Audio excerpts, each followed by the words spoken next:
আজ সাজিদের বাসর রাত। সে বাসার ছাদে দাঁড়িয়ে ভাবছে, সে চেয়েছিল মাদ্রাসা পড়ুয়া একজন দিনদার মেয়েকে বিয়ে করবে, কিন্তু না, আল্লাহ তাআলা হয়তো এটা চায়নি। তার বিয়ে হয়েছে সে যেই অফিসে কাজ করে সেই অফিসের বস অনিকার সাথে। অনিকা অহংকারী হলো, বাপ মায়ের সম্মতিতে সে বিয়েতে রাজি হয়ে যায়। সে ভিতরে ঢুকেই সালাম দিল। আসসালামু আলাইকুম।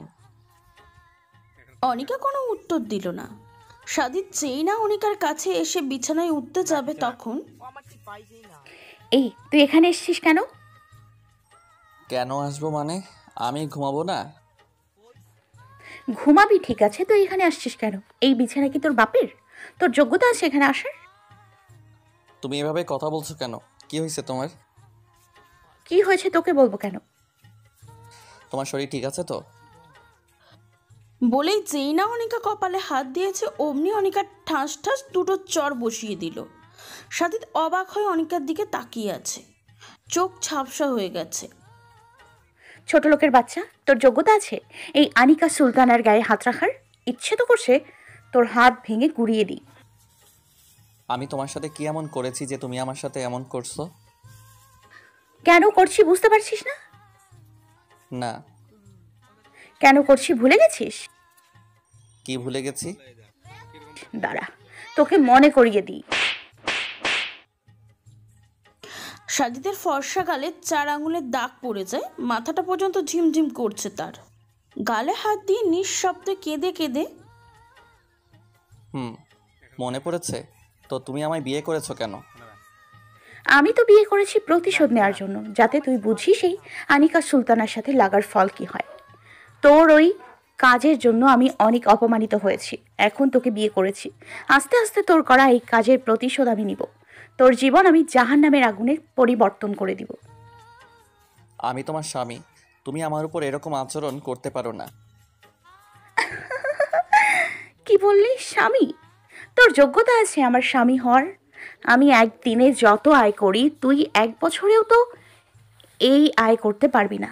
আর 1 মাসে যত খরচ করি তুই আর তোর ছোট লোকের পরিবার মিলে 1 বছরেও এই আয় করতে পারবি না, আবার বলিস আমার স্বামী। আনিকা, তুমি আমাকে যাই বলো না কেন আমার পরিবারকে কিছুই বলবে না, না হলে কিন্তু।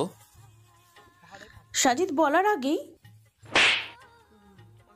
ছোট লোকের বাচ্চা, তোর সাহস তো কম না আমার বাড়িতে এসে আমার সামনে আমাকেই ধমক দিস। আমি ভুল কি বলেছি? তোরা ছোট লোক বলেই তো তোর পরিবার আমার সাথে বিয়ে দিল। তোরা তো লোভী। ছোট লোকের পরিবার, যেখানেই টাকা পয়সা সেখানেই ছুটে যাস। আমার টাকা পয়সা আছে দেখে সঙ্গে সঙ্গে রাজি হয়ে গেল। ফকিন্নি পরিবার হলে যা হয়। সাজিদ চোখ দিয়ে অনবরত পানি পড়ছে, কারণ তার জন্য তার পরিবার আজকে ছোট হয়েছে। ছোট লোকের পরিবার বলেই তো আমাদের বাড়িতে এসছিস, রাস্তার ভিক্ষুকদের মতো। আর আমরা তোদের আশ্রয় দিয়েছি। জোর গলায় উচ্চস্বরে কথাগুলো বললে তোর সাথে তোর ফকিন্নির পরিবারকে রাস্তার কুকুরের মতো লাথি দিয়ে বের করে দিব। তুমি প্লিজ আমাকে যা বলার বলো, আমার পরিবারকে কিছু বলো না। আমার অনেক কষ্ট হয়, তুমি যা শাস্তি দিবে তা মাথা পেতে নিব, কিন্তু আমার পরিবারকে কিছু বলো না। এই তো সবে শুরু, দেখতে থাক সামনে কি হয়। এখন বেশি বকবক না করে সর, আমি ঘুমাবো। সাজিদ বিছানার এক কোণে বসে চিন্তা করতে লাগলো। কিছুক্ষণ পর পিঠে ধুপ করে অনিকা তাকে একটি লাথি মেরে দেয়। সাজিদ তাল সামলাতে না পেরে মেঝেতে বেকায়দায় পড়ে যায়, যার ফলে হাতটা মুচকে যায়। আহ মাগো। ছোট লোকের বাচ্চা, তুই এখানে বসছিস কোন সাহসে? তোকে বেচলেও তো এটার দামের সমান হবে না। তুই শুধু বারান্দায় থাকতে পারবি, সোফাতেও না, বুঝলি? সাজিদের চোখে পানি, কিন্তু সে মুচকি হেসে মাথা নাড়ায়, যা দেখে অনিকা অবাক হলেও সে শুয়ে পড়ে। সাজিদ বারান্দায় গিয়ে একটা চেয়ারে বসে ভাবতে লাগলো, সে কি চাইলো আর কি হলো। সাজিদ চেয়েছিল জীবনসঙ্গীর সাথে আল্লাহর ইবাদত করে হাতে হাত রেখে জান্নাতে যাবে, কিন্তু না, তা দেখছে হবার নয়। সাজিদের প্রচণ্ড অপমানিত বোধ হতে লাগলো। অনিকার কথাগুলো তীরের মতন বুকে এসে বাজছে। এরকম কিছু একটা হতে পারে আজ করলেও সে বেশি একটা পাত্তা দেয়নি। ও, পরিচয়ই তো দেয়া হলো না।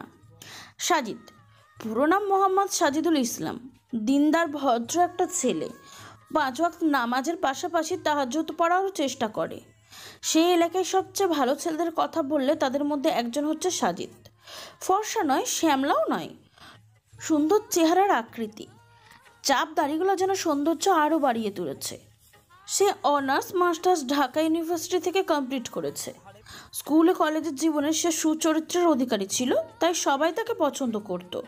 তার একটি গুণ ছিল যে সে কারোর প্রতি অত্যাচার সহ্য করতে পারত না। সাজিদের বাবা একটা বেসরকারি কোম্পানিতে চাকরি করত, কিন্তু বয়স হওয়ার পর সম্ভব হয় না, ফলে চাকরি নিতে হয় সাজিদকে। বাসায় মা বাবা, একটি ভাই এবং 2টি বোন আছে। অন্যদিকে যার সাথে বিয়ে হয়েছে তার নাম অনিকা সুলতানা তন্নি, অপরূপ সৌন্দর্যের অধিকারী। তার দিকে তাকালে চোখ ফেরানো বড় দায়। দুধে আলতা গায়ের রং, সুন্দর আকৃতি, স্কুল কলেজের অগণিত প্রপোজ পেয়েছে, কিন্তু অহংকারে বলে কাউকে গ্রহণ করেনি। তারই অফিসে চাকরি করে সাজিদ। সাজিদ ভাবতে ভাবতে ঘুমিয়ে পড়ল। ভোরের আজানের মিষ্টি শব্দে তার ঘুম ভেঙে গেল। সে উঠে উজু করে নামাজ পড়তে গেল। সাজিদ নামাজ পড়ে এসে দেখে অনিকা এখনো ঘুমাচ্ছে। সে অনিকাকে দেখে অবাক হয়ে যায়। ঘুমন্ত অবস্থায় তাকে একদম পরীর মতন লাগছে। ঘুমন্ত অবস্থায় সব মেয়েকে মায়াবী আর সুন্দরী লাগে, অনিকাকেও তার ব্যতিক্রম নয়। সে তার বইয়ের উপর একটা ছোটোখাটো ক্রাশ খাইল। সাজিদ ভাবলো অনিকাকে নামাজের জন্য কি ডাকবে। এদিকে নামাজের সময় চলে যাচ্ছে। যত খারাপ ব্যবহার করুক না কেন, অনিকা তো তার বউ। সে কিভাবে নিজের বউকে জাহান্নামের দিকে ঠেলে দিতে পারে? কিন্তু গতকালের কথা তার মনে পড়ে যায়। জাগিয়ে তুলতে যদি গালে বসিয়ে দেয়। পরক্ষণেই ভাবলো যা হবার হবে। সে আস্তে আস্তে অনিকাকে ডাক দিতে লাগলো। আনিকা, এই আনিকা। সাজিদ আরও কয়েকবার ডাকলো, কিন্তু কোনো সাড়া দিল না। সে এবার অনিকার শরীরে হালকা স্পর্শ করে ডাক দিল। আনিকা, এই আনিকা, নামাজ পড়বে না? নামাজের সময় চলে। অনিকা ততক্ষণে সজাগ হয়ে, ছোট লোকের বাচ্চা, তোর সাহস কি করে হয় আমাকে টাচ করার? আমি বললাম না আমাকে তুই টাচ করবি না? এত জোরে মেরেছে যে ঠোঁট কেটে রক্ত বের হচ্ছে। চোখ দিয়ে দুফোঁটা পানি বের হয়ে গেল। তুমি নামাজ পড়বে না? নামাজের সময় চলে যাচ্ছে তো। তোর ইচ্ছে হলে তুই নামাজ পড়, আমাকে ডাকছিস কেন? কেন তুমি নামাজ পড়বে না? না, আমাকে নামাজের কথা বলছিস কেন? আমার ইচ্ছে হলে পড়বো, না হয় না পড়বো। প্লিজ তুমি নামাজটা পড়ে নাও, না হলে তোমাকে জাহান্নামে যেতে হবে। আমি তোমার স্বামী হয়ে কী করে মেনে নিব? প্লিজ মাত্র 2 রাকাত ফরজ নামাজটা পড়ে আবার ঘুমিয়ে পড়ো। অনিকা কিছুটা অবাক হয়ে যায়। এত খারাপ ব্যবহার করার পরও সাজিদ তার জন্য ভাবছে। আমি তো বললাম তোকে স্বামী হিসেবে মানি না আমি। আর আমার কবরে তো তুই যাবি না, তাই আমাকে জ্ঞান দিতে আসবি না। আর তুই যা তো, এখন আমাকে ঘুমোতে দে। বলেই সে আবার শুয়ে পড়ল। সে কিছুক্ষণ দাঁড়িয়ে থাকলো, চোখ দিয়ে অনবরত পানি বের হচ্ছে। সাজিদ তার ভালোর জন্যই ডেকেছিল। তার প্রতিদানে অনিকা কি দিল? কিন্তু সাজিদ থামবে না। তার হৃদয়ে আল্লাহর তাকওয়া এবং সাজিদের প্রতি ভালোবাসা জাগাবেই, যে করেই হোক। সে আর দাঁড়িয়ে না থেকে বারান্দায় চলে গেল। সাজিদ প্রতিদিনের অভ্যাস হচ্ছে কোরআন তেলাওয়াত করা। সে প্রতিদিন 20 থেকে 30 মিনিট কোরআন তেলাওয়াত করে থাকে। কিন্তু কোরআন মসজিদে পাবে কোথায়? সে একটি বুক সেলফ দেখতে পেল, যা অনেক সুন্দর ডিজাইন করা। বুক সেলফটি বারান্দার সাথেই ছিল। একটু খোঁজাখুঁজি করে সে একটি কোরআন মাজিদ পেয়ে গেল। সে একটু খুশি হলো। সে বারান্দায় বসে কোরআন তেলাওয়াত করতে লাগলো। এদিকে অনিকা ঘুমিয়ে গেলেও সাজিদের কোরআন তেলাওয়াতে তার আবার ঘুম ভেঙে যায়। তার মেজাজটা আরও খারাপ হয়ে যায়। সে সাজিদকে মারার জন্য উঠতে গিয়ে আবার সে শুয়ে পড়ে। কারণ এত সুন্দর সুমধুর কোরআন তেলাওয়াত সে জীবনে প্রথম শুনছে। তার একটু অন্যরকম ভালো লাগা কাজ করছে। সে তৃপ্তি সহকারে কোরআন তেলাওয়াত শুনতে লাগলো। সে গান বাজা শুনেও তৃপ্তি পায় না যতটা কোরআন তেলাওয়াত শুনে পাচ্ছে। তেলাওয়াত শুনতে শুনতে অনিকা আবার ঘুমিয়ে পড়ল। প্রায় 20 মিনিট কোরআন তেলাওয়াত করে কোরআন মাজিদটাকে রেখে আসলো। তার আরেকটা অভ্যাস হচ্ছে প্রতিদিন ব্যায়াম করা। কিন্তু আজ তার মাথা প্রচণ্ড ব্যথা করছে। মনে হয় তার জ্বর উঠেছে। অনিকার থাপ্পড়গুলোর জন্যই হয়তোবা তার জ্বর উঠেছে। তার গলাটা এখনও ব্যথা করছে। সে বারান্দার চেয়ারে বসে ভাবতে লাগলো, সে তো ভেবেছিল তার নিজের জীবনসঙ্গীকে নিয়ে ভালোবাসার একটি জীবন পার করবে। অনিকা তার সাথে এইরকম করবে সাজিদ তা ভাবতেও পারেনি। আসলে বড়লোকরা প্রতিশোধ নিতে যা খুশি তাই করতে পারে। অনিকা বড়লোক বলে সে সামান্য দুটো থাপ্পড়ের প্রতিশোধ এইভাবে নিচ্ছে। কি কিছু বুঝতে পারছে না। চলুন পুরো ব্যাপারটা খুলে বলি। 2-3 মাস আগের কথা। সাজিদের বাবা একটি বেসরকারি অফিসে চাকরি করত। সেই অবস্থায় তার সচ্ছল ছিল। বয়স হয় চাকরি থেকে রিটায়ার নেন। তার কিছুদিন পর তিনি অসুস্থ হয়ে যান। ফলে পরিবারের অভাবে শোক নেমে আসে। পরিবারের সকল দায়িত্ব তখন সাজিদের কাঁধে এসে পড়ে। সে ভবঘুরে হয়ে চাকরি খুঁজতে থাকে। সে অনেক ইন্টারভিউ দিয়েছে, কিন্তু কোনো অফিসে তাকে চাকরি দেয়নি। তারপরেও সে চাকরি খুঁজতে থাকে। সেদিন সকাল 8টায় এদেশের একটি নামকরা অফিসে ইন্টারভিউ দেওয়ার জন্য বের হয়। অফিসটি তার বাসা থেকে গাড়ি দিয়ে গেলে 30 মিনিট সময় লাগে। তার ইন্টারভিউ শুরু হবে 9:30-এ। সে বের হয়ে একটা রিক্সা নিয়ে যেতে থাকে। উদ্দেশ্য চৌরাস্তায় গিয়ে সে বাসে উঠে সোজা অফিসে যাবে। রিক্সার একটা গলি দিয়ে বের হওয়ার সময় একটি গাড়ি রিক্সাটির সঙ্গে ধাক্কা মারে। মৃদু ধাক্কা লাগায় রিক্সাটি কিচ্ছু হয়নি, কিন্তু রিক্সাটির একটি কোণার সাথে ধাক্কা লাগায় গাড়িটির রং কিছুটা উঠে যায়। তারপরে গাড়ি থেকে একটি মেয়ে নামে। দেখতে অসাধারণ সুন্দরী, কিন্তু সাজিদ তার দিকে না তাকিয়ে সাথে সাথে চোখ নামিয়ে ফেলে। মেয়েটির চোখ দেখেই বোঝা যাচ্ছিল সে প্রচণ্ড রেগে গেছে। মেয়েটি গাড়ি থেকে নামিয়ে রিক্সাওয়ালাটার দিকে এগিয়ে সজোরে থাপ্পড় মারার জন্য হাত ওঠালে সাজিদ মেয়েটির হাত ধরে ফেলে। সাজিদ রিক্সাওয়ালাটির সাথেই ছিল। মেয়েটি সেদিকে ভ্রুক্ষেপ না করে রিক্সাওয়ালাটিকে বকতে লাগলো। ছোট লোকের বাচ্চা, দেখে রিক্সা চালাতে পারিস না? আমার গাড়ির কি অবস্থা করেছিস? তোর 14 গোষ্ঠীকে বেচলেও এরকম একটা গাড়ির সমান হবে? সাজিদ মেয়েটির এমন ব্যবহারে অবাক হয়ে যায়। রিক্সাওয়ালা চাচা বয়সে তার বাবার সমান হবে, তারপরে কিরকম তুইটুকারি করছে। আরে মা, আমি তো তোমাকে ধাক্কা দিইনি, তুমিই তো আমার রিক্সাটাকে ধাক্কা দিয়েছো। আর ধাক্কা লেগে বলেই তোমার গাড়ি একটু রং উঠে গেছে। এখানে তো আমার কোনো দোষ নেই। তোর সাহস তো কম না? আমার মুখে মুখে তর্ক করিস। এখন আমার গাড়ি ঠিক করে দিতে পারবি? তোর মতো ছোট লোকদের জন্য। আচ্ছা মা, আমাকে ক্ষমা করে দাও, আমার ভুল হয়েছে। এরপর থেকে দেখে শুনে চলবো। তোকে কি ক্ষমা করব? তোকে ক্ষমা করলে কি গাড়িটা ঠিক হয়ে যাবে? এটা ঠিক করতে কত লাগবে জানিস? সাজিদের এবার মাথায় রক্ত উঠে গেল, কারণ সে মানুষের প্রতি অত্যাচার সহ্য করতে পারে না। সে মেয়েটিকে বলল, এই আপনি লোকটার সাথে এমনভাবে কথা বলছেন কেন? সমস্যা কি আপনার? তুই আবার কোথা থেকে উড়ে আসলি? আবার আমার সাথে জোর গলায় কথা বলিস? উনি আপনার থেকে বয়সে কত বড় জানেন? আবার বেয়াদবের মতো তুই তোকারি করছেন। ব্যবহার কি কেউ কোনোদিন শেখায়নি? ছোট লোকের বাচ্চা, তোর সাহস তো কম না? আমাকে তুই বেয়াদব বলি? আবার বলিস আমাকে কেউ ব্যবহার শেখায়নি? তুই জানিস আমি কে? Mind your language ma'am. আপনি আমাকে ছোট লোকের বাচ্চা বলছেন কোন সাহসে? আর আপনাকে না চিনার কি আছে? অসভ্য বেয়াদব একটা মেয়ে আপনি। কার সাথে কিভাবে কথা বলতে হয় সেটাই জানেন না। অনিকা সাজিদের গালে থাপ্পড় দেবে এমন সময় সাজিদ অনিকার হাত ধরে ফেলে আর কষে অনিকার 2 গালে 2টা চড় মেরে দেয়। আশেপাশে তখন অনেক লোক জড়ো হয়ে যায়। অনিকা অবাক হয়ে সাজিদের দিকে তাকায়, তারপর সে চারিদিকে তাকায়। সবাই তার দিকে তাকিয়ে মুচকি হাসছে। তার প্রচণ্ড অপমানিত বোধ হতে লাগলো। চড় খাওয়ায় তার গালে দাগ পড়ে যায় আর তার চোখ দিয়ে পানি বের হতে লাগলো। ছোট লোকের বাচ্চা, তোর তো সাহস কম না? তুই সবার সামনে এই আনিকা সুলতানার গায়ে হাত তুলছিস? মেরেছি তো বেশ করেছি। নিজে ভুল করে রিক্সাটিকে লাগিয়ে খারাপ ব্যবহার করে আবার জোর গলায় কথা বলা, আবার আমাকে চড় মারতে আসছেন। আপনাকে তো আরও মারা দরকার ছিল। সাজিদ থাপ্পড় মারায় চারপাশের লোকজন খুশি হয়েছে। সবাই হাসাহাসি করছিল। অনেকে বলাবলি করতে লাগলো, বেশ করেছে, মেরেছে। বড়লোক বলে আচার আচরণের কোনো সভ্যতা নেই। হ্যাঁ ভাই, ঠিক বলেছেন। বড়লোক হওয়ার সাথে মাথা, বিবেক, বুদ্ধি সব উড়ে গেছে। কার সাথে কেমনে কথা বলতে হয় এটাই জানে না। ছেলেটা বেশ করেছে, মেরেছে। অনিকা কাঁদতে কাঁদতে বলল, তুই এটা একদম ঠিক করলি না। সবার সামনে তুই আমাকে অপমানিত করেছিস, সবার সামনে আমাকে থাপ্পড় মেরেছিস। এর ফল তোকে ভোগ করতেই হবে। তোর জীবন আমি ধ্বংস করে দিব।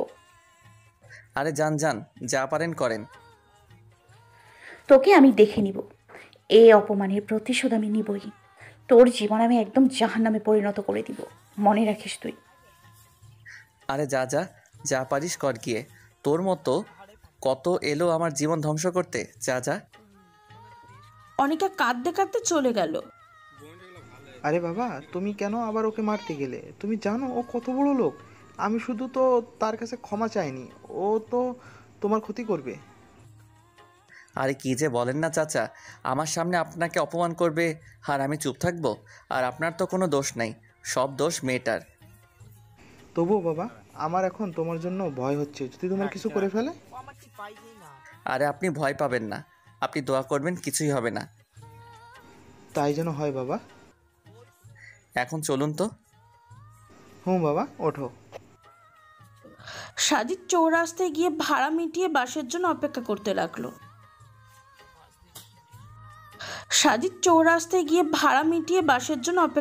লাগলো। তারপর সে বাসে চড়ে 9:15 গিয়ে অফিসে গিয়ে পৌঁছালো।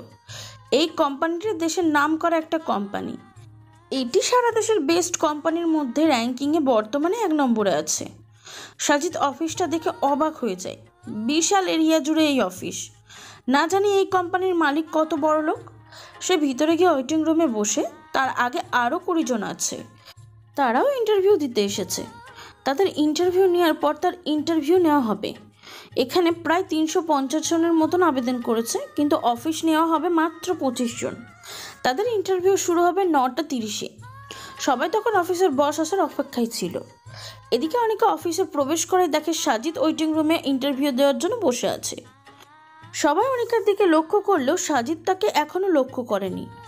অনিকার মাথায় একটা শয়তানি বুদ্ধি খেলে যায়। তার ভিতরে প্রতিশোধের আগুন জ্বলে ওঠে। সে শয়তানি একটা হাসি দিয়ে ইন্টারভিউ রুমে চলে যায়। হ্যাঁ, এটাই অনিকাদের অফিস। তার বাবা কয়েক মাস আগে কোম্পানির পুরো দায়িত্ব অনিকার হাতে তুলে দিয়েছিলেন। তার বাবা কোম্পানিতে থাকাকালীন এটি এতটা উপরে ছিল না। অনিকার পরিশ্রম ও বুদ্ধি উভয়ের মাধ্যমে কোম্পানিটা কয়েক মাসে দেশের টপে উঠে যায়। একে একে সাজিদের আগে সবার ইন্টারভিউ শেষ হয়। যখন সাজিদের পালা হলো, তখন পিয়ন এসে সাজিদকে ডাক দিয়ে যায়। এখানে মোহাম্মদ সাজিদুল ইসলামকে। জি, আমি সাজিদ। ম্যাম আপনাকে ডাকছে। সাজিদ আল্লাহর উপর ভরসা করে ইন্টারভিউ রুমে যায়। আসসালামু আলাইকুম, আসতে পারি? ওয়ালাইকুম আসসালাম। ভেতরে আসুন।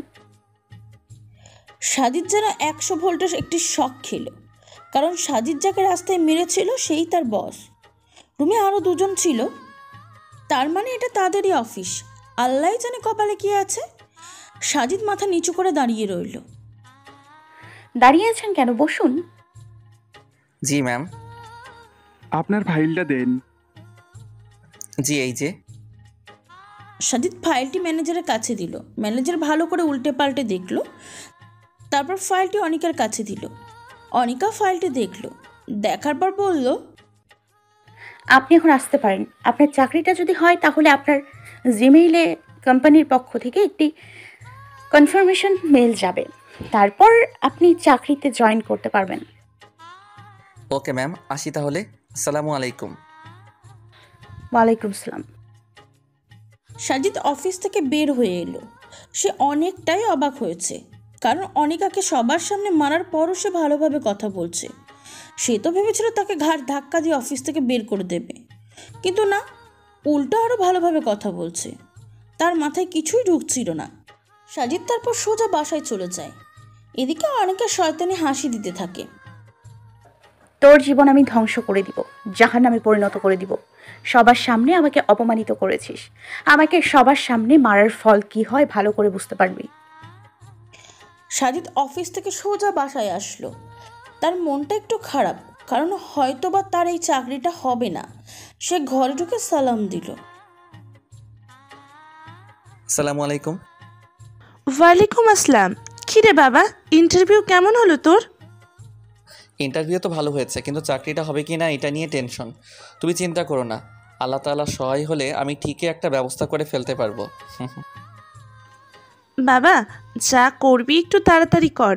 তোর বাবার শরীরটা বেশি ভালো না, এদিকে টাকাও প্রায় ফুরিয়ে আসছে। আরে তুমি চিন্তা করো না তো, আমি আমার সর্বাত্মক প্রচেষ্টা চালাচ্ছি। তুমি শুধু আমার জন্য দোয়া করো। দোয়া তো বাবা তোর জন্য সব সময় করি, আল্লাহ তাআলা তোর সহায়ক, আমিন। আমিন। সাজিদ ফ্রেশ হওয়ার জন্য ওয়াশরুমে চলে যায়। সে শাওয়ার নিতে নিতে ভাবতে লাগলো এই চাকরিটা বোধহয় তার হবে না। সে আরও কোম্পানিতে ইন্টারভিউ দেওয়ার চেষ্টা করবে। যদি তার চাকরি না হয় তাহলে সে ছোটোখাটো একটা ব্যবসা দাঁড় করাবে। যে করেই হোক তাকে পরিবারের হাল ধরতেই হবে। এসব ভাবতে ভাবতে সে ফ্রেশ হয়ে নেয়। তারপর সে জোহর সালাত আদায় করতে মসজিদে চলে যায়। 2 দিন পর তাকে অবাক করে দিয়ে অনিকাদের অফিস থেকে চাকরির কনফার্মেশন মেল আসে। তা দেখে সাজিদ প্রচণ্ড খুশি হয়। যাক, অবশেষে তার পরিবারের হাল ধরতে পারবে। সে তার চাকরি হওয়ার খবরটা তার মাকে জানায়। তার মাও ভীষণ খুশি হয়। কিন্তু সাজিদের একটা জিনিস মাথায় ঢুকছে না যে অনিকা তাকে কেন চাকরি দিল। চাকরি দেওয়ার মাধ্যমে কি তাহলে অনিকা তার প্রতিশোধ নেবে? সাজিদকে অতিরিক্ত খাটুনি খাটাবে?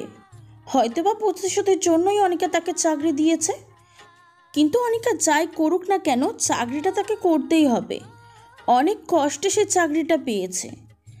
বাবার অসুস্থতার খরচ, ভাই বোনের ভরণ পোষণের জন্য হলেও তাকে এই চাকরিটা করতে হবে। সাজিদের একটি বিষয়ে অনুশোচনা হতে লাগলো, কারণ জীবনে সে কোনো নারীর গায়ে হাত তোলেনি। কিন্তু ওই দিন সে রাগটা কন্ট্রোল করতে না পেরে অনিকাকে মেরে দেয়। অনিকাকে বুঝিয়ে দিলেও পারত। যদিও সাজিদ ঠিক কাজটাই করেছে, তারপরও তার অনুশোচনা হতে লাগলো। নভেম্বর মাসের 1 তারিখ সকাল 9টা থেকে তার চাকরি শুরু, মানে আর মাত্র 5 দিন পর। সাজিদ সেই দিন সকাল 8টায় বের হয়। 8টায় বের হয়ে 8টা 45-এ গিয়ে অফিসে প্রবেশ করে। তাকে অফিসের পিয়ন একটি কক্ষে নিয়ে যায়। সাজিদ গিয়ে দেখলো মোট 24 জনকে এই কক্ষে নিয়ে আসা হয়েছে। সে বুঝতে পারলো এরাও নতুন কর্মচারী, তারাও নতুন করে এই অফিসে জয়েন হয়েছে। কিছুক্ষণ পর অফিসের বস অনিকা এলো। অনিকা এলে সবাই দাঁড়িয়ে যায়। অনিকা সবাইকে বসতে বলল।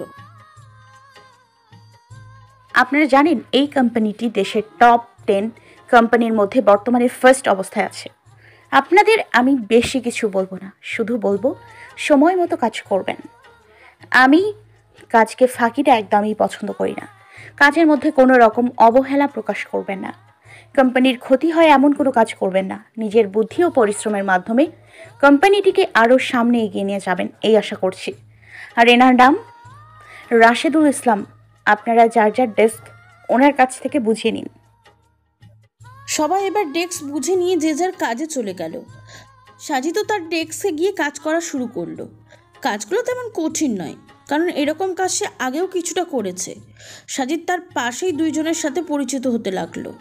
তার বাম পাশের জনের নাম রিফাত আর ডান পাশের জনের নাম সিয়াম। তারা এই অফিসে আরও 2 মাস আগে জয়েন করেছে। তারা একসাথেই জয়েন হয়েছিল। সাজিদ অল্প কিছু সময়ের ব্যবধানে সবার সাথে মিশে গেল। এদিকে অনেকে কাজ করতে করতে সিসিটিভি ক্যামেরায় সাজিদের প্রতি নজর রাখছিল। সে পিয়নকে দিয়ে সাজিদকে ডেকে পাঠায়। স্যার, আপনাকে ম্যাম ডাকছে। আমাকে স্যার বলার দরকার নেই। আপনি আমার বড় ভাইয়ের মতো। আপনি আমাকে সাজিদ বলে ডাকবেন, আর আপনি করে বলার দরকার নেই, তুমি করে বলবেন। আর আমি আপনাকে রাশেদ ভাই বলে ডাকবো, কেমন? ভাই, তুমি তো অহংকার মুক্ত মানুষ দেখছি। এখানকার সবাইকে স্যার না বলে ডাকলে বকে, আর তুমি? আপনি আমাকে নাম ধরে ডাকলেই খুশি হব। আচ্ছা ঠিক আছে, এখন তুমি যাও, ম্যাম তোমাকে ডাকছেন। আচ্ছা আপনি যান, আমি আসছি। সাজিদ অনিকার রুমের সামনে গেল। ম্যাম আসতে পারি? আসুন। আপনার অফিসে এত কথা কিসের? আপনাকে না বললাম আমি কাজকে ফাঁকি দিয়ে একদম পছন্দ করি না। কেন অফিসে কথা বলছেন? ম্যাম আমি তো কাজ ফাঁকি দেইনি, শুধু ওদের সাথে একটু পরিচিত হচ্ছিলাম এই আর কি। আর আমার কাজ প্রায় শেষ, তাই একটু। আচ্ছা ঠিক আছে, কাজ ঠিক থাকলেই হলো। কাজের মধ্যে যেন কোনো অনীহা না দেখি। জি ম্যাম। এবার আসতে পারেন। ম্যাম একটা কথা বলার ছিল। বলুন। ম্যাম আমি ওই দিনের ব্যবহারের জন্য দুঃখিত। আসলে নিজেকে কন্ট্রোল করতে পারিনি। ম্যাম আপনি আমাকে ক্ষমা করে দেবেন। শুনুন, আপনাকে আমি চাকরি দিয়েছি কারণ আপনাকে আমার এই অফিসে কাজ করার যোগ্য বলে মনে হয়েছে। কাজের ক্ষেত্রে কোনো ব্যক্তিগত ব্যাপার না আনাই শ্রেয়। আপনি এখন আসতে পারেন। Okay ma'am. সাজিদ রুম থেকে বের হয়ে গেল। সে বের হলে রিফাত সিয়াম তাকে জিজ্ঞাসা করলো, কি হয়েছে ভাই, আপনাকে ম্যাম ডাকলো কেন? আরে কিছু না, শুধু কথা বলছিলাম কেন তাই জিজ্ঞেস করেছিল আর কি। তো আপনি কি বললেন? বলেছি যে কাজ প্রায় শেষ, তাই পরিচিত হচ্ছিলাম। তারপর আর কিছু বলল না। ম্যাম মনে হয় কাজ নিয়ে একটু বেশি কঠিন। ভাই, শুধু শুধু তো এই কোম্পানিটা এত উপরে ওঠা নাই। দা অবশ্য ঠিকই বলেছেন। সাজিদ অফিসে প্রথম দিন হয় তাড়াতাড়ি কাজ শেষ হয়ে যায়। ঘরে ঢুকে আসসালামু আলাইকুম। ওয়ালাইকুম আসসালাম। বাবা, তোর অফিসে প্রথম দিন কেমন কাটলো? আলহামদুলিল্লাহ, আম্মু ভালো। আলহামদুলিল্লাহ। তাহলে শেষমেশ একটা চাকরি হলো তোর। আল্লাহর কাছে হাজারো শুক্রিয়া। আমি তো বলেছিলামই আল্লাহ তাআলার সহায় ঠিকই একটা ব্যবস্থা হয়ে যাবে। তুমি শুধু শুধু চিন্তা করছিলে। সাজিদের কথায় তারা আম্মু সায় দেয়। তারপর সে ফ্রেশ হয়ে নামাজে চলে যায়। এভাবে কেটে গেল প্রায় 10টি দিন। সাজিদ সকাল 9টার দিকে যায় এবং আসে বিকাল 3টে-4টায়। এই 10 দিন অনিকা সাজিদের প্রতি কোনো রকম খারাপ ব্যবহার দেখায়নি, যা সাজিদকে অবাক করে। সাজিদ ভাবে যে অনিকা হয়তো তাকে ক্ষমা করে দিয়েছে। তার কিছুদিন পর তার আম্মু তাকে বলে যে তার বাবার ওষুধ নাকি ফুরিয়ে যাচ্ছে। তার এদিকে 2 ভাই বোনের স্কুলের বেতনও দিতে হবে।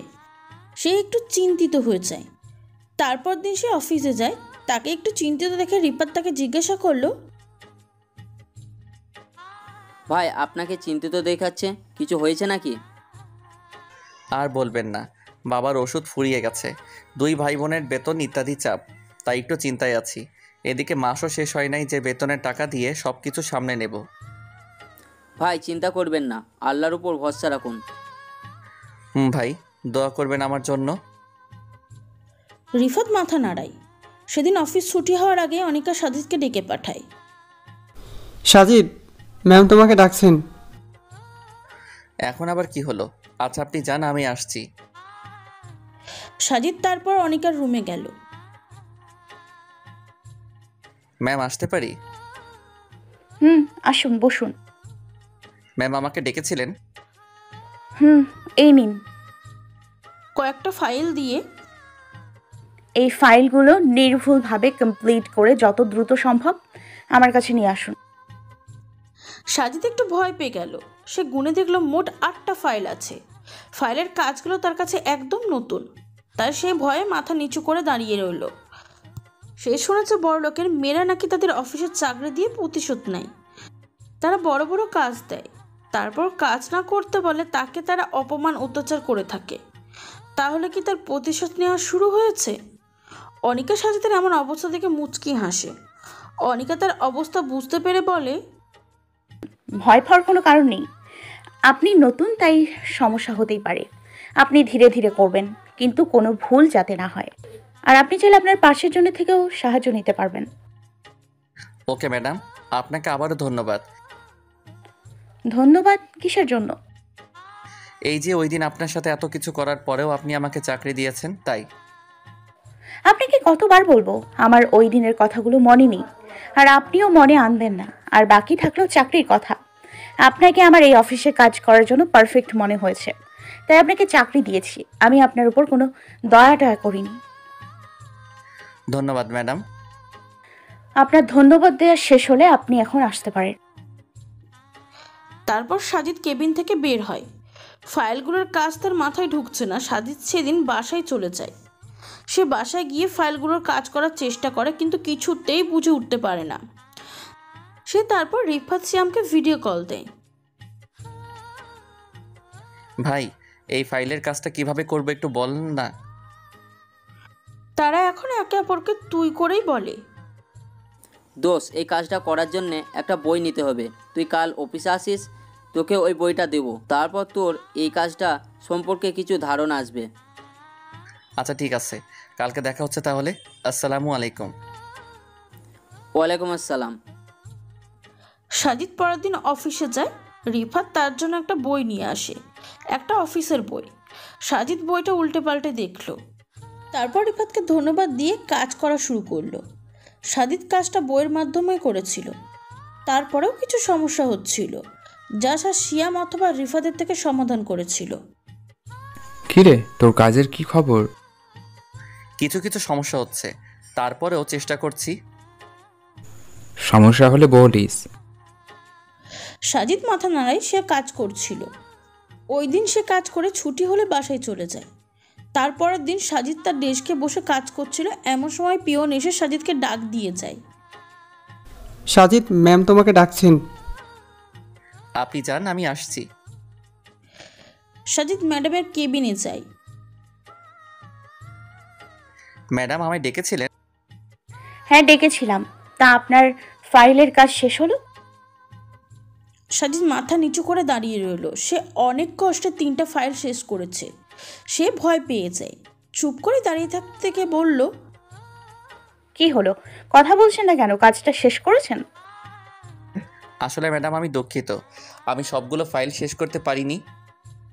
কয়টা ফাইল শেষ করেছেন? ম্যাডাম 3টা ফাইল শেষ করেছি।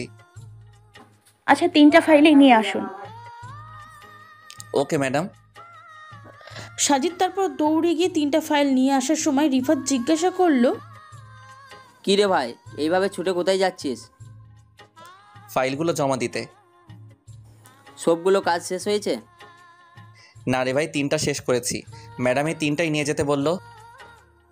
আচ্ছা ঠিক আছে, দিয়ে দেখ। সাজিদ তারপর ম্যাডামের কেবিনে যায়। ম্যাডাম আসতে পারি? আসুন। কোথায় ফাইল? এই যে ম্যাডাম।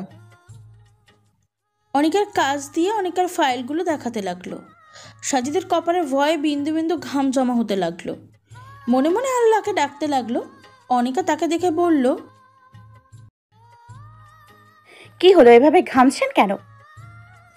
আসলে ম্যাডাম একটু ভয় লাগছে। ভয় পাওয়ার কি আছে? কোনো ভুল তো করেনি, সবগুলো কাজ তো ঠিকই আছে। সাজিদ স্বস্তির নিঃশ্বাস ফেলল। তাই এগুলো শেষ করেছেন কিভাবে? আমি কাজগুলো করেছি অফিসের একটা বইয়ের সাহায্যে, আর তারপরও কাজের সমস্যা হলে পাশের জন থাকে, সাহায্য নিয়েছিলাম। গুড, আপনার কাজগুলো একদম ঠিক হয়েছে। এইভাবে করে বাকি ফাইলগুলো শেষ করে নিয়ে আসুন। ওকে ম্যাডাম, ধন্যবাদ। তারপর সাজিদ বের হয়ে আসে। তাকে দেখে রিফাত বলল, কি রে, ম্যাডাম কি বললো? বলল কাজগুলো ঠিক হয়েছে, এভাবে বাকিগুলো শেষ করতে। যাক, ভালোই হয়েছে, আমিও তো ভয় পেয়ে গিয়েছিলাম। সাজিদ মাথা নাড়ালো। সাজিদ আবার অবাক হলো, কারণ অনিকা তাকে এখন বকলেও বকতে পারত। এখন সাজিদকে অপমান করার সুযোগ পেয়েও সে করেনি। তাহলে কি? সাজিদ কিছুই বুঝতে পারছিল না। তারপরের দিন সাজিদকে তার অফিসের ম্যানেজার ডেকে পাঠায়। স্যার আমাকে ডেকেছেন? তো আপনার অফিসের দিনগুলো কেমন যাচ্ছে? আলহামদুলিল্লাহ স্যার, ভালো। তা কি জন্য ডেকেছিলেন? এইখানে সাইন করে দিন। এটা কিসের স্বাক্ষর? এটা বেতন নেওয়ার সাইন। আমার একজন বেতন দিয়ে এখানে প্রমাণ রূপে একটা সাইন করিয়ে নিই। স্যার আমার আবার কিসের বেতন? মাস তো শেষ হয়নি। আপনার ম্যাডাম মাসের অর্ধেক বেতন দেওয়ার জন্য বলেছিল, তাই আপনাকে ডেকেছি। ম্যাডাম আমাকে কেন মাস শেষ না হতে বেতন দিয়ে দিল? তা আমি জানি না, আপনাকে ম্যাডাম দিতে বলল, আর আর বলল না দিতে চাইলে মাস শেষে পুরো বেতন নিয়ে যেতে। কি হলো, এখন বেতন নেবেন নাকি মাস শেষে নেবেন? না না, আপনি বরং এখনই অর্ধেক বেতন দিয়ে দিন। আচ্ছা, তাহলে এখন সাইন করে দিন। জি স্যার। সাজিদ কেবিন থেকে বের হয়। সে টাকাগুলো গুনে দেখলো মোট 15,000 টাকা আছে। তার মানে তার মাসিক বেতন 30,000 টাকা। আসলে অনিকা সাজিদের সামনাসামনি আর একজন কর্মচারী রোহিকে রেখেছিল, যাতে সাজিদের সম্পর্ক আরও ভালোভাবে জানতে পারে। রোহির কাছে অনিকা সাজিদের সমস্যার কথা জানতে পারে। সাজিদ বের হওয়ার পর রিফাত শ্যাম জিজ্ঞাসা করলো, কিসের টাকা? বেতনের টাকা। কি বলিস, মাস তো এখনো শেষ হয় নাই। ম্যাম নাকি বলেছিল আমাকে মাসের অর্ধেক বেতন দিতে। বাহ বাহ, ম্যাম তো দেখি তোর জন্য চিন্তা করে। কি বলিস? ম্যাম আবার জন্য চিন্তা করবে কেন? না হলে কি জন্য তোকে মাস শেষ না হতেই তোকে অর্ধেক বেতন দিল? তা আমি জানি না, হয়তোবা ম্যাম আমার সমস্যার কথা জানে, তাই একটু। সেটাই তো, তোকে ম্যাডাম সাহায্য করার মানে কি বুঝলি? কি বুঝবো? আরে আমার দোস্ত রে, ম্যাম তোকে মনে হয় আগে থেকেই চিনে, তাই তোর কোন সময় কি দরকার তাও জানে। আমার মনে হয় তোর আর ম্যামের মধ্যে নিশ্চয়ই কিছু চলছে। কি বলিস রিফাত? হ্যাঁ রে ভাই, আমাদের কারোর সাথে তো কোনোদিনও এরকম করে নাই, নিশ্চয়ই অন্য কিছু চলছে। তোরা কি পাগল হয়ে গেছিস? আমার আর ম্যাডামের সাথে আবার কি চলবে? আচ্ছা কথা বাদ দিয়ে এখন মার্কেটে চল। মার্কেট? কিন্তু কেন? কিছু শপিং করতে হবে আর তোদেরকে ট্রিট দিব। টিপ দিবি? না দিয়ে কি উপায় আছে? তোরা যে মানুষ, আমাকে ট্রিট ছাড়া বের হতেই দিবি না। মামা, তুমি তো দেখছি এই কয়েকদিনে আমাদের বৈশিষ্ট্য বুঝে ফেলেছো। আরে এগুলো আমার অনেক আগে থেকেই জানা আছে, এখন বেশি কথা না বলে চল। তারপর তারা একটি মার্কেটে চলে যায়। এদিকে অনিকা রুমের বাইরে দাঁড়িয়ে সব কথা শুনছিল। তুই বেশি চালাক হয়ে গেছিস তাই না? মানুষের মুখ দেখেই বুঝে যাস তার মতিগতি। আমিও দেখবো তোর চালাকি কত দূর আগায়। অনিকা তারপর একটি রেস্টুরেন্টে চলে যায়। সেখানে তার দুজন বন্ধু সাদিয়া এবং নীলা অপেক্ষা করছিল। সেখানে গিয়ে ম্যানেজারকে ফোন দেয়। সাজিদ কি টাকা নিয়েছে? হ্যাঁ নিয়েছে। নেওয়ার সময় কি কিছু বলেছে? না, কিছু বলে নাই, তবে প্রথম নিতে চাইছিল না। কেন? সে জিজ্ঞেস করছিল কেন তাকে মাসের মাঝখানে টাকা দেওয়া হলো, তাই জিজ্ঞেস করছিল আর কি। আর কিছু বলেছে? না ম্যাম, আর কিছু না। আচ্ছা ঠিক আছে। ততক্ষণে তার দুই বন্ধু রিয়া ও নাদিয়া চলে আসে। আচ্ছা তুই এগুলো কি শুরু করেছিস বলতো? কি শুরু করেছি? কি করেছি তাই তো বলবি? তোর এরকম স্বভাব কিন্তু আমার ভালো লাগছে না। এই যে তোকে সে ছেলেটা সাজিদ না যেন কে, তোকে সবার সামনে অপমান করেছিল, আর তুই তাকে নিজের অফিসে চাকরি দিয়েছিস, আবার তাকে মাস শেষ হওয়ার আগে বেতন দিচ্ছিস। তুই তো আগে এমন ছিলি না। আগে তো কেউ তোকে আঘাত করা দূর, স্পর্শ করলেও তার অবস্থা খারাপ করে দিতিস। এমন অবস্থা করতিস যে সে তোর দিকে ফিরেও তাকাতে ভয় পেত। এত পরিবর্তন হলে কিভাবে? কিরে হাসছিস কেন? তোদের কথা শুনে কি না হেসে পারা যায়? এখানে আমরা হাসির কি বললাম? তোদের কথা শুনে তো হাসি পাচ্ছে। আমি তাকে ছেড়ে দিয়েছি, তাকে যে আমাকে সবার সামনে অপমান করেছে, আবার যার জন্য আমার আব্বু আম্মু আমাকে কথা শুনিয়েছে। আমি তাকে ছেড়ে দিব? আমরা তো দেখছি তুই কি করছিস। তাকে তুই অফিসে চাকরি দিয়েছিস, আবার তাকে মাস শেষ হওয়ার আগে বেতন দিয়েছিস। তো এর দ্বারা কি প্রমাণিত হয়? এর দ্বারা তো প্রমাণিত হয় তুই তাকে ছেড়ে দিয়েছিস। তার মানে কি? তুই কি তাকে শাস্তি দিবি? কি হলো বল? ছেড়ে দিব নাকি শাস্তি দিব তা তোরা পরেই জানতে পারবি। আরে আমাদের বল না, তুই কি করবি? বললাম তো পরে জানতে পারবি, ততক্ষণ অপেক্ষা কর। আচ্ছা যা, অপেক্ষা করলাম। মুখে বিরক্ত প্রকাশ করে। এদিকে সাজিদ মার্কেটে গিয়ে রিফাত সিয়ামদের ট্রিট দিয়ে আসলো। বাসায় আসার সময় মা ভাই বোনের জন্য নতুন কিছু জামা কাপড় কিনে আনলো। নতুন জামা কাপড় দেখে সবাই খুশি হয়েছিল। তার মার এখন আনন্দের সীমা নেই। তার ভাই বোন আনন্দিত। তাদের খুশি দেখে সাজিদ আরও বেশি খুশি হয়েছিল। এরপর থেকে সাজিদ প্রত্যেক দিনই অফিসে যেত। তার কাজগুলো এখন ভালোভাবে আয়ত্তে এসে পড়েছে। সে অফিসে সবার সাথে বন্ধুত্ব তৈরি করে ফেলেছে, অর্থাৎ সবাই তাকে ভালোবাসত। সে ধীরে ধীরে সবার ভালোবাসার পাত্র হয়ে গেল। বিশেষ করে এই অফিসের মালিক অনিকার বাবা এবং অনিকার। সাজিদ প্রথমে ভেবেছিল যে অনিকা হয়তো প্রতিশোধ নেওয়ার জন্যই তার অফিসে চাকরি দিয়েছে, কিন্তু পরে অনিকার ব্যবহারে তা মিথ্যা বলে প্রমাণিত হয়েছে। অপমান বকাঝকা করার মতন শত সুযোগও পেয়েছিল, কিন্তু অনিকা খারাপ ব্যবহার না করেই উল্টো আরও ভালো ব্যবহার করেছে, তাই তার ধারণা মিথ্যা প্রমাণিত হয়। সাজিদ অফিসের সবচেয়ে ভালো এবং দক্ষ কর্মচারী হয়ে ওঠে। সে কোম্পানিটাকে আরও উপরে নিয়ে যেতে সাহায্য করেছে।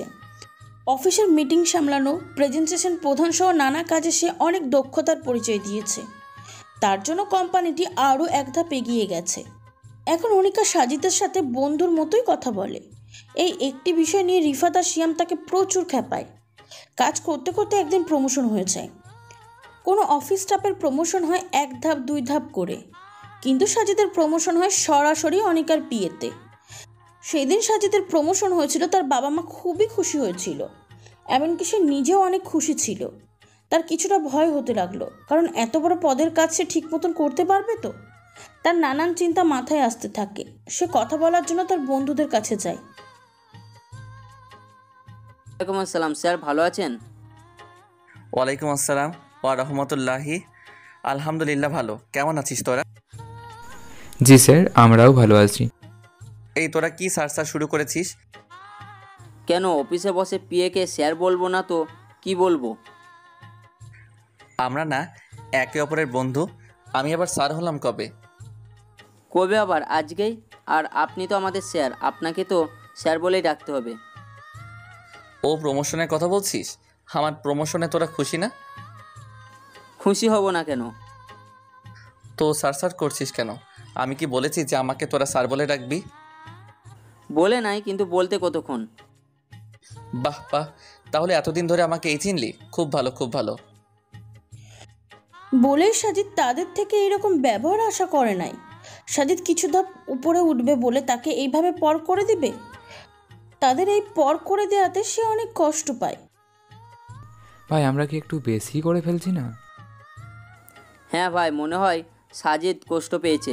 আমরা তো মজা করেছিলাম, কিন্তু সে এটা সিরিয়াস নিল কেন? হয়তো এমনভাবে বলছি যে সাজিদ এটাকে সিরিয়াসলি নিয়েছে। এখন বেশি কথা না বলে চল সাজিদের কাছে। নিজের কষ্টে চোখের পানি পড়ছিল। রিফাত আর শিয়াম তার সাজিদের কাছে যায়। সাজিদ তাদের আসতে দেখে চোখ মুছে ফেলে। আপনারা হঠাৎ এখানে আসলেন যে? কেন, আমরা আসতে পারি না? কোনো কাজের কথা থাকলে অবশ্যই আসতে পারেন। কেন, কাজ ছাড়া কি আসতে পারি না? না, কেন আসবেন? অফিসের স্যারের সাথে কাজ ছাড়া অন্য কোনো কারণে কেন আসবেন? এত অভিমান? কিসের অভিমান? আরে আমরা মজা করে বলেছিলাম, তুই এটা সিরিয়াস নিয়ে নিলি কেন? কোনটা মজা আর কোনটা সিরিয়াসলি আমি বুঝি। দেখতেই তো পাচ্ছি কেমন বুঝেছিস। এখন বেশি কথা না বলে রেস্টুরেন্টে চল।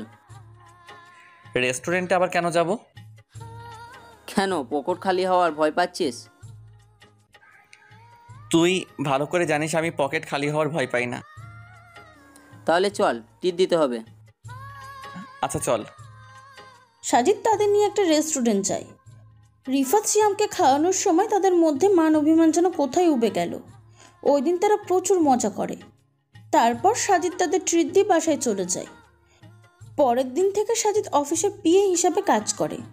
সেই কাজের প্রতি একটু বেশি সিরিয়াস থাকে। আর অনিকা তো তাকে কারণে অকারণে ডাকে। ছোট ছোট কাজগুলো অনিকা সাজিদের মাধ্যমেই করায়। মোট কথা সাজিদকে ছাড়া যেন তার চলেই না। অনিকা সাজিদের প্রতি একটু বেশি কেয়ারিং থাকে। যে কোনো কাজে সাজিদকে ডাকে। ছোট বড় সকল কাজই অনিকা সাজিদকে দিয়ে করায়। যা দেখে সাজিদ বুঝতে পারে যে অনিকা হয়তো তাকে পছন্দ করে। এদিকে অনিকা চেয়েছিল সাজিদের সাথে একটি প্রেম ভালোবাসার সম্পর্কে গড়াবে। তারপর সাজিদকে অনিকার প্রতি দুর্বল করে দেবে।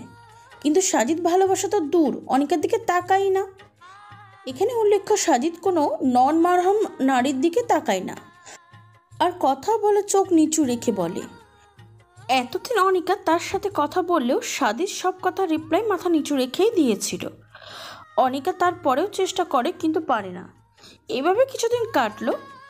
একদিন রাত্রে সাজিদ কাজ করে এসে বিশ্রাম নিচ্ছিল।